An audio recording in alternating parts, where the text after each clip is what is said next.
Greetings YouTube, Sam with SB Black Channel, and today we have a Tale of Two Eevees before us, and one is going to be the original Eevee that we unboxed here on the channel earlier, well this was a while ago actually, and then the second one is one I actually went into the store and built myself, for my birthday or whatever, kind of recently or whatever, so.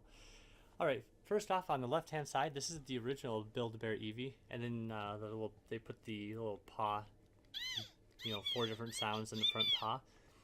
And then the one here on the right is going to be the new one that I actually went in and had built or whatever. You can change the firmness of it.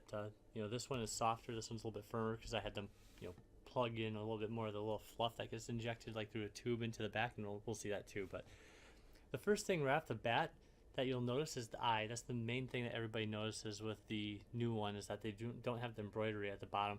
A lot of the official fan, artwork and everything will have this little, partial circle at the very bottom of the eye to represent like the official artwork and stuff like that.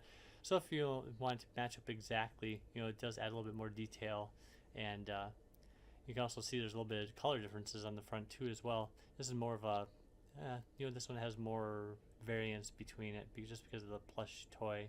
There's still good, every Eevee is a good Eevee, so you can't go wrong there. Going off to the side here, you can see that the depth of the face here, the newer Eevees can go a little bit deeper.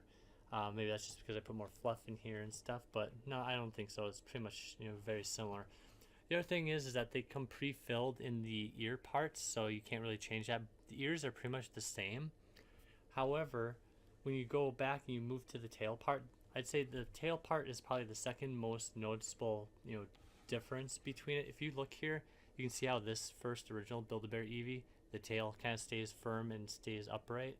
This is already pre-filled from the factory, and then when you actually go into the store as well, be careful there, Eevee.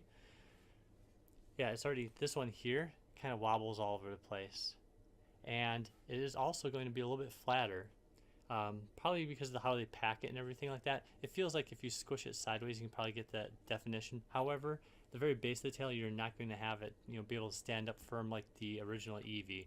So those are probably the two biggest changes that I can tell. The third one being the depth of the, the head and the face is more pronounced. I think the second one, the head piece part, Eevee's head looks a lot better overall.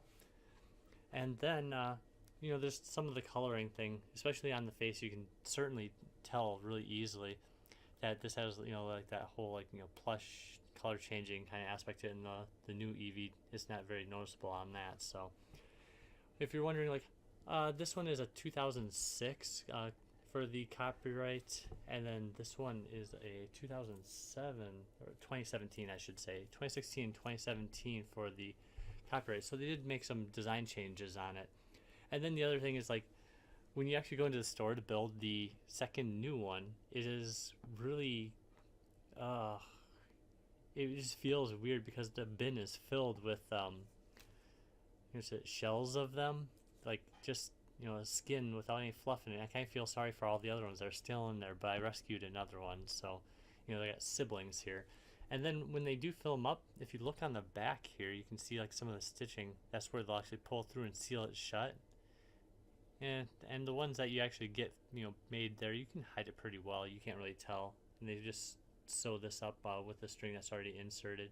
And it's like a reverse vacuum that plugs into the back. It's like dunk dunk dunk dunk dunk dunk. It sounds really weird, but you can change the firmness of it as well. But the tail is tail and ears don't get anything in them whatsoever. So it's mainly just the other parts of the body, and they can put more in there if you want to be more of a firm or squishy. And it's kind of like they did a medium job on the first one when you buy them pre-made from the store, but when you actually go in there, you can make them firmer. So otherwise, yeah, every Eevee is a good Eevee, and I'd say overall, going to the second one, it's got its merits. The tail, if you wanted to have this thing absolutely perfect, a very overall perfect improvement, I guess you could have made the tail a little bit firmer on the back here, because there's no way to really firm that up.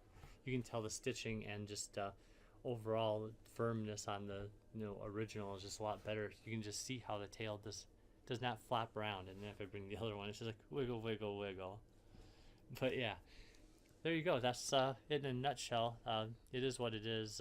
Otherwise, I'd say the Eevees all of them are good. A friend of mine also got like a Vulpix, and they like it quite a bit as well.